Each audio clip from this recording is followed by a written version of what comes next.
Hello and welcome to McKinsey Live. I'm Lucia Rahilly, McKinsey's editorial director, and your host for today's event on COP30, the annual UN Climate Summit that took place a couple of weeks ago in Brazil. Most of us have a broad stroke sense of what happened at COP given media coverage of this year's event, but today we aim to take you a little more behind the scenes on what leaders are really thinking about the state of the progress we've made, and realistically, what next steps might look like as we continue to try to advance the global energy transition.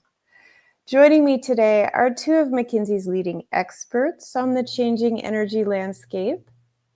Sanjay Kalavar is a senior partner based in Houston and serves as global co-leader of our sustainability work. Sanjay advises leading energy investors and operators on decarbonization, growth strategy, and scaling new climate technologies, helping organizations improve operations and manage risks. And Mekala Krishnan is based in Boston, and she is a partner at the McKinsey Global Institute, which is our business and economics research arm. She leads research on sustainable and inclusive growth, focusing on physical climate risks, climate adaptation, and the net zero transition. Mekala is a frequent speaker on these topics at global conferences and in the media, and her work is regularly cited in leading business publications. Sanjay and Mekala, welcome to McKinsey Live, and thanks so much for being together with us today. Thanks for having us, Lucia. Thank you, Lucia. Great to be here. So both of you were on the ground at COP, a super interesting location this year in the Amazon rainforest, casting a spotlight on deforestation and the importance of forest ecosystems and biodiversity to climate health. And many seem to hope that this year's summit would reinvigorate a focus on implementation a decade out from the Paris Agreement. Mekala, let's start with you. You're a veteran of previous COPs. What was the mood at COP30 and what stood out for you about this year's gathering? Great. Thanks, Lucia, for the question. And I'm really happy that you actually started by saying we're not going to talk about the formal outcomes, because I'm sure many of the listeners have already read a lot about that, everything from tripling adaptation finance to the tropical forest finance facility, et cetera. There's a lot that's been written about it. But I want to talk a little bit about what we observed on the ground. And to start with, actually, what you said, which is it was a COP that was very much grounded in nature's reality. Belém, which was the location of COP30, was right on the doorstep of the Amazon. And that, I think, was really important for delegates because it really offered a moment for folks to step back and understand why we do the work that we do.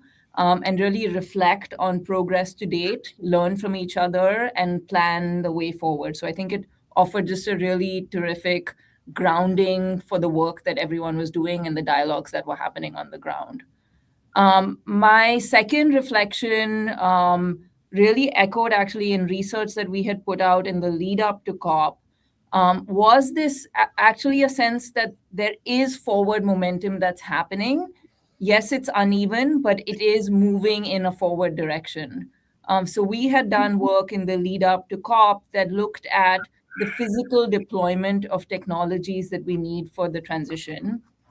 And what we found with that work was that about 15% of all the technologies that we would need to have deployed on the ground, everything from the amount of solar power assets to the number of EVs on the road, about 15% of those technologies that we would need in place by 2050 to meet Paris Agreement goals are already in place. So one could look at that number and say we're at very early stages. One could also look at that number and say we've made progress relative to work we had done a few years ago, where a few percentage points advanced in terms of deployment. Yes, it's uneven. We've seen some sectors like the power sector, like mobility, like critical minerals make progress. Other sectors like industrial decarb still in its early stages, things like the deployment of hydrogen or carbon capture technology still in its early stages. But it is overall forward momentum. And that was very much echoed by the conversations on the ground, just this sense that we are making progress and there is a forward direction of travel. I think the other thing related then that we really experienced in conversations was this sense of cautious optimism and a bias to action. I think this was very much a COP that was not about commitments. It was about turning climate commitments into climate action. And that was echoed in conversations that were focused on everything from how do we accelerate permitting timelines to how do we debottleneck the build out of supply chains to what are big innovation bets that we want to make for the future to thinking about widening the aperture of technologies. This is now not just about solar power, but also thinking about the role of nuclear, thinking about the role of geothermal, thinking about the role of carbon capture. And so just a widening aperture on the technology appetite. And then also interestingly, how to capture what others may see as headwinds, things like demand from data centers and AI build out, and actually use these other forces happening in the world more as tailwinds to accelerate progress. And so I just want to close by saying that overall, while it may seem from the headlines that companies didn't show up, that not a lot was achieved, if you actually start to peel the onion to dig under that a little bit, we actually felt like companies did show up. Not everyone was in Belém. A lot of companies were in Sao Paulo in the lead up to conversations in Belém, but companies were on the ground. There were very real conversations about how to make progress.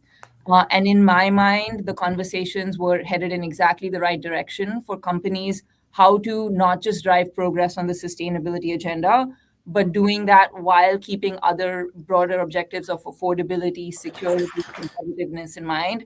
And I think that focus will help make this not just a sustainable agenda, but a durable one. Okay, so that's a relief. Some good news there. Sanjay, what about you? What felt top of mind for leaders and what resonated most with you out of the various discussions you had at COP? Well, Mekala brought up a couple different things about there is progress being made, but it's differential progress. There's a bias to action, and what's going to be durable in terms of driving sustainability over the long run. And one thing that I noticed that really struck me was that the transition is different in different regions. And a few years ago, we might have all talked about the energy transition, about sustainability, and said, look, there's one way to do this. I mean, if we really simplify it, it's about decarbonizing the power stack, meaning we have as much renewable power as possible.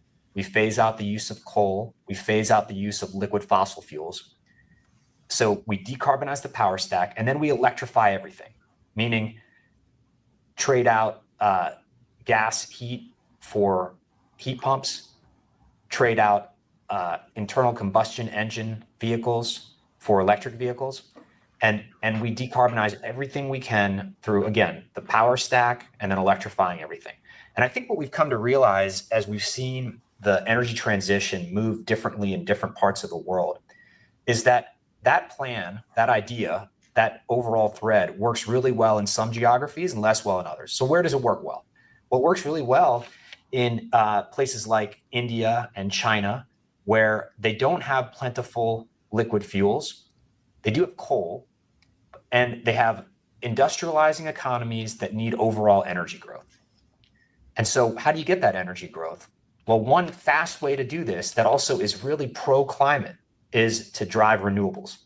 So install as much new renewables as you can, increase the deployment of renewables. And in China and India, that's really worked very well. That also displaces coal, so it's great from a sustainability point of view. And then you got to do the electrify everything point of view. And especially in China, look at the growth of EVs, that's gone very well. And then in China also, what they've been able to do is they've been able to take that leadership in the deployment of renewables and the growth in EVs and build industrial complexes around that. So it fits with the industrial growth goals of the country as well, to be able to build the supply chains for those technologies and to build them on a global basis and really be a leader globally in doing that. So that's worked really well in some regions. Now let's take where does it work less well, or where is there perhaps an alternative way to do it? And I think there's still a question about this, but we're seeing it.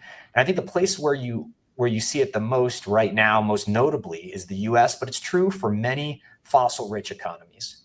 So where there is a lot of oil and gas already, there is infrastructure that has been built over the past 100 years to use that oil and gas. And it just begs the question of, is there another way to decarbonize? And what we're starting to see right now in the US is more emphasis on carbon capture, more emphasis on lower emission fuels, but still emitting, more emphasis on technologies that lend themselves to a fossil-rich economy because of the skills that were built in those fossil-rich economies. So geothermal could be one of them. Hydrogen, to some extent, could be another one. But you're seeing some real movement there, and this is to Mekala's point that there's a bias to action. So people aren't waiting around to see what where the single logic is to drive the energy transition globally, but rather they're saying, like, this works here, so let's do this here. And I think the big question that it brings up is, can these different paths work? They may be able to work. So like in the US today, we've got lots of energy growth from AI.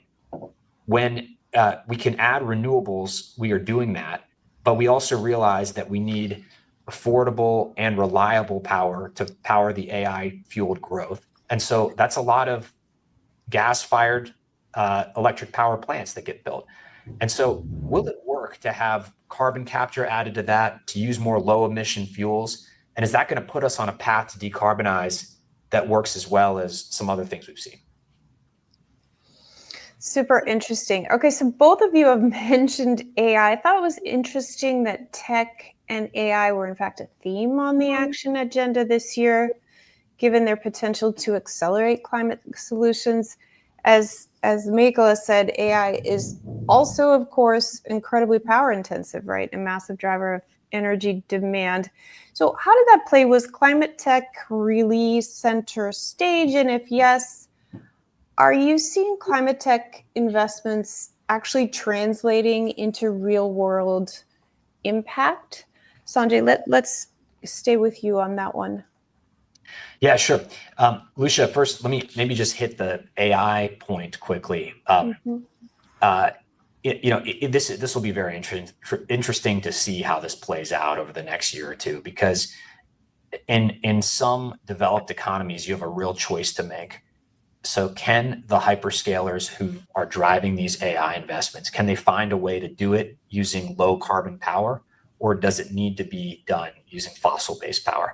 And there are technologies that work for both, but the fossil ones are obviously, right, more proven.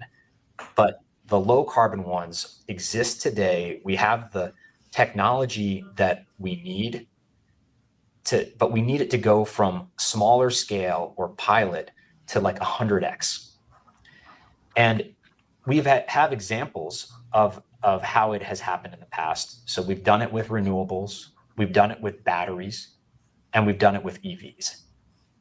But as we go through those examples, it's also apparent that that hasn't been consistent. So in some geographies, some specific companies have been able to drive the scale up of those technologies very well, particularly in EVs and batteries. They've been able to come down the cost curve and build these mega factories.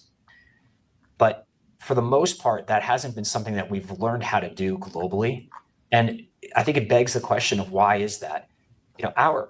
My view and what we see so far is that it's probably due to a traditional big project mentality and thinking versus taking the operating model as a whole and changing it. And those who have been successful, some geographies, some specific companies that have been successful have done it that way. They've said, okay, we've got customer demand. We know what that customer demand is. Let's figure out how to get financing based on customer commitments. And then let's have our R&D team work with those really closely with our supply chain team to build a new supply chain, because that's often what it takes.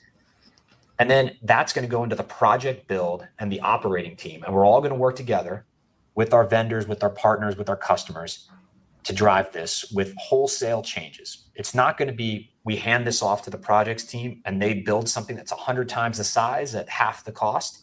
That approach hasn't worked. But what has worked is this overall operating model change. Super interesting. Okay. Mekala, let's bring you back in. Same question we asked Sanjay. You will have had a plethora of discussions on the ground at COP. What resonated most with you? Yeah, as you said at the beginning, Lucia, this is not my first COP. And one of the things that really stood out to me was the focus at this year's COP, not just on decarbonization, but the recognition that decarbonization or mitigation needs to go hand in hand with adaptation. And there were so many more dialogues that we had across the board, both in Sao Paulo and Belém, with organizations that are thinking about adaptation. And I think that's happening for two reasons. One is that there is a growing recognition that even as we undertake mitigation activity, there are real climate risks that already exist today, and places across the world are not adapted even to today's climate conditions. A second reason is that if you think about all the progress that we've made, all the forward momentum that we've talked about, it's helped mean that we're not on a path to 4 degrees Celsius of warming or 3.5 degrees Celsius of warming by the end of the century. But we are on a path, if we look across the range of expectations on our current trajectory of emissions, we are on a path to get to about 1.5 C on our current trajectory of emissions by about 2030 and 2 C by about 2050. And so what that means, if you think about adaptation projects that take 10 years, 15 years, 20 years to get off the ground, we need to start planning for that today and anticipating that future today. And that's just prudency and good strategy. That means we start to anticipate and plan for that with that time horizon in mind. And so for both these reasons, the fact that there are risks today that we're not adapted to, and there is at least a path where those risks grow in the future, we need to start preparing and anticipating for that today. So I think there's growing recognition across sectors, whether that's the real economy or financial institutions, of that reality. I think the other part of this that I was very, I guess, happy to see is that as companies are approaching this conversation about adaptation, they are approaching it with real sophistication, in the sense that they're asking themselves questions. The leading companies, at least, are asking themselves questions about adaptation when it comes to their direct operations. So within their four walls, are their facilities resilient to flooding? How do their facilities perform if there's an extreme heat wave? But they're also asking that question of their supply chains, of their distribution channels, of how they show up for their consumers and customers and communities if risks manifest. So the leading companies are really thinking about managing their exposure to risks and doing that both in their direct operations and more broadly. The leading companies are also asking themselves where there are opportunities for them to provide the products and services to support the resilience needs of others, whether that's conversations I had with cooling companies that are thinking about more efficient, low emissions air conditioning units, to AI software companies that are thinking about better climate and weather data that can help support resilience and disaster recovery. So it's not just about risks, but it's also about how to think about the role that companies can play in providing the products, the services to support resilience more broadly. And then finally, I think the other part that I was quite heartened to see is that often when one thinks about climate risks and adaptation, if you close your eyes and imagine climate risks, the picture that comes into your mind is going to be a storm and a lot of rain and a lot of wind. And that's true that climate risks do mean that. But climate risks are actually broader than that. And one area that I think a lot of people are now starting to pay more attention to, and that's a good thing, is the question of heat. Because what we find with our research, and we're actually going to be launching a big report on adaptation next week, so watch out for that. But what we find with our research is that heat as a pervasive issue affecting a large number of people and large swaths of area is a very real risk. There are many solutions to manage heat impacts on human beings, on agriculture and supply chains, on physical infrastructure. But that as a topic will affect a large number of people, affect a large number of places, and we need to start talking about how we manage heat. And I did feel at COP this year that was much more a part of the dialogue on adaptation. It wasn't just about flooding and storms. Okay. And folks can visit McKinsey.com to access the research that Mekala just referred to next week. Let's talk now about next steps. Again, 10 years out from the Paris Agreement, we've been talking about the need for and really the exigency of progress on climate and the energy transition for a while at this juncture. Mekala, you mentioned that there's recognition and sophistication and thinking about solutions now, but of course it's one thing to talk about what needs to be done and another thing actually to do it. What does all this mean for companies heading into 2026? And what should leaders realistically be doing to position themselves now for the future? And on this one, I'd love to hear from both of you. Sanjay, let's start with you, and then Mekala, Sanjay can pass the baton. Yeah, happy to do that, Lucia. I mean, I think what you and Mekala both just highlighted was that companies are acting, they are moving, they've got different reasons for doing this. They've got reasons that fit within their own strategic goals. And I think that's a really important point to acknowledge this subtle but important shift for the different motivations on why people, companies, institutions, governments are making changes and driving sustainability. There used to be, if you look back to the recent past, that sustainability was largely about a moral imperative. It was the right thing to do. We were all focused on keeping it to a 1.5 degrees Celsius change. And what Mekala just walked us through is we're on a path to get there, if we're not there already by 2030. So that footing is a little bit less stable than it was before. And so there was this feeling like you're either on the team or you're not. Okay, so you're either doing it for those reasons, the moral imperative, or you're not on the team and you're doing it for other reasons. And now the shift is that we realize that there are multiple whys, okay, multiple reasons for why people might drive decarbonization. And you know what, that's fine. I think people are realizing that's fine. It all works. It's a step in the right direction. And frankly, it's a lot more durable to build this into an existing business strategy than it is to come up with a new one that's force fit into the moral imperative, which not everyone is on board with, or they have different reasons to do it. So the different reasons are like some countries, regions, people need more energy. They need more energy to industrialize, to enjoy the fruits of modernization. They need more reliability in their energy. They need better affordability. They need to fuel AI growth. They need to fuel industrial growth. They need to remain industrially competitive as a region or as a country. And all of those things are other reasons that you could use to drive sustainability. And that's what we're seeing take hold. So I think it's just worth mentioning one more time that we've moved from one why, which was a moral imperative. That still exists. It's still important. But we've got other people who have been co-opted into doing sustainability for other reasons. They might be economic, they might be something else, but that is all a step in the right direction. And what we saw at COP was people embracing that and just moving forward, saying, okay, let's just get on with it. Mekala, I'd love to hear, I don't know if you saw the same kind of thing. Yeah, and I think this is echoed in what we describe here as being shifting from defense to offense, right? I think 2025 maybe felt for a lot of people like everything everywhere all at once. There was just so much changing in the world, so much being thrown at a CEO, a chief strategy officer, a CFO, a chief risk officer, just so many things happening in the world and so much to deal with. And I think companies maybe had a sense of being on the back foot or being on the defensive on a whole range of agendas, not just on sustainability.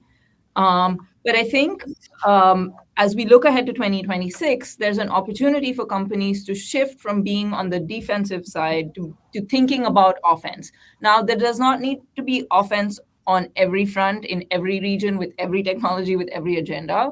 But there is an opportunity in this moment. If a colleague of mine often uses this phrase, don't waste a good crisis, but there is an opportunity in this moment to say, what are the areas that are in the money today, that are viable opportunities today, that are aligned with our business today, and how do we execute relentlessly along the lines of what Sanjay described with the operating model earlier? How do we execute on that seamlessly, flawlessly today?